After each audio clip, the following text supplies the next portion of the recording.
This FM band 101.7 मेगाहर्ट्झवर आकाशवाणीचं हे छत्रपती संभाजीनगर केंद्र आहे. श्रोतेहो, माणसाच्या भावनांवर नियंत्रण ठेवायचं काम हे चांगले विचार करत असतात, कारण भावनांचा आवेगच माणसाला दुष्कृत्य करण्यासाठी प्रवृत्त करत असतो. त्यामुळे चांगल्या विचारांचं श्रवण आपण कायम करायला हवं.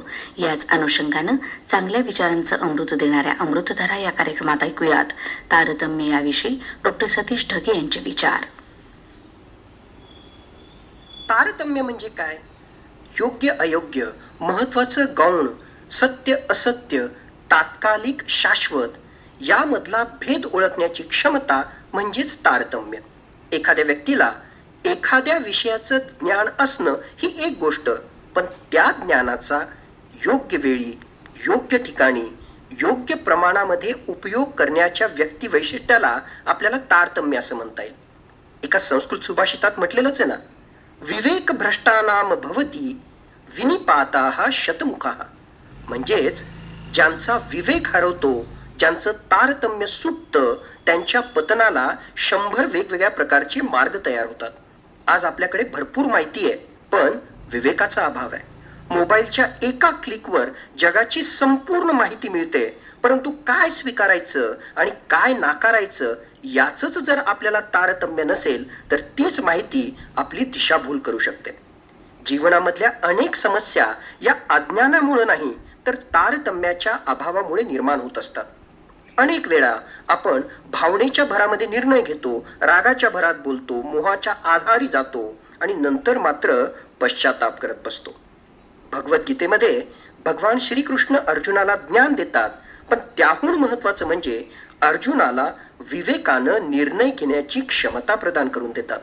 म्हणूनच भगवद्गीता हा केवळ धर्मग्रंथ नाहीये, तर तो तारतम्याशी संबंधित अत्यंत महत्वाचा ग्रंथ आहे. मित्रांनो, महाराष्ट्राच्या इतिहासामध्ये तारतम्याची अनेक जाज्वल्य उदाहरणं आपल्याला सापडतील. छत्रपती शिवाजी महाराज यांचं संपूर्ण जीवन हे तारतम्याचं सर्वोच्च उदाहरण आहे. अफजल खान वधाच्या वेळी त्यांचं केवळ शौर्य पुरेसं नव्हतं, तर परिस्थितीचं अचूक मूल्यमापन आवश्यक होतं. छत्रपती शिवाजी महाराजांनी भावनांपेक्षा वास्तवाला महत्त्व दिलं. शत्रूची प्रवृत्ती ओळखून योग्य नियोजन केलं. हे त्यांनी त्यावेळी राखलेलं तारतम्यच होतं. जीवनामध्ये केवळ शक्ती पुरेशी नसते, तर त्या शक्तीला विवेकाची देखील जोड हवी. हे छत्रपती शिवाजी महाराजांच्या जीवनामध्ये पदोपदी दिसून येतं. दुसऱ्या बाजूला छत्रपती संभाजी महाराज हे केवळ पराक्रमी योद्धे नव्हते, तर संस्कृत, हिंदी आणि फारसी भाषांचे विद्वान होते.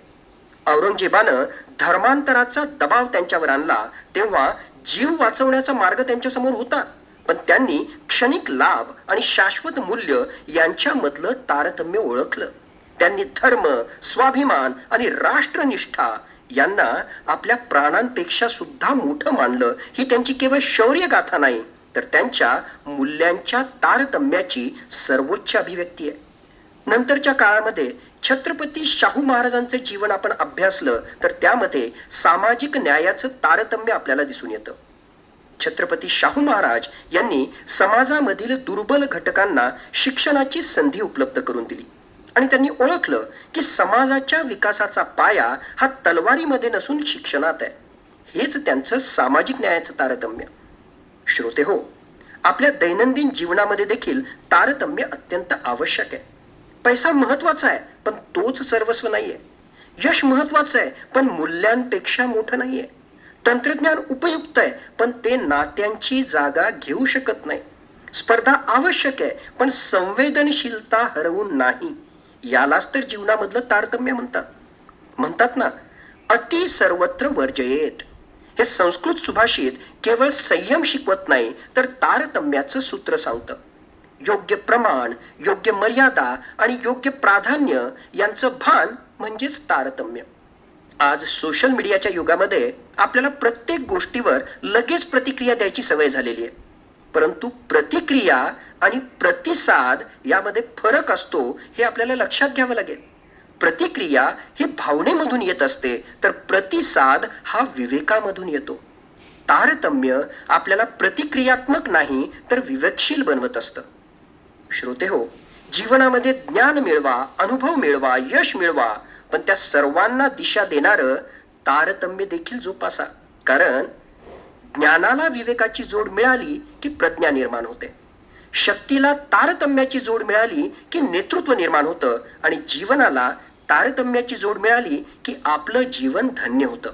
चला तर मग आज आपण स्वतःला एक प्रश्न विचारूया. मी जे करतो, बोलतो आणि ठरवतो त्यामागे तारतम्य आहे का? याचं प्रामाणिक उत्तरच आपल्याला अधिक सजग, अधिक यशस्वी आणि अधिक समाधानी जीवनाकडे घेऊन जाईल, हेच खरं. अमृतधारा या कार्यक्रमात तारतम्य याविषयी डॉक्टर सतीश ढगे यांचे विचार आपण ऐकलेत.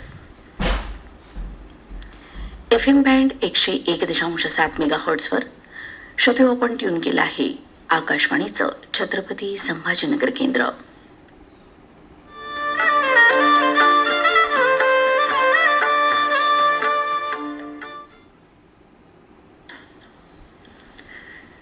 श्रोते आता आनंद घेऊयात भक्तिरसाचा कार्यक्रम प्रसारित करत आहोत स्वरांजली.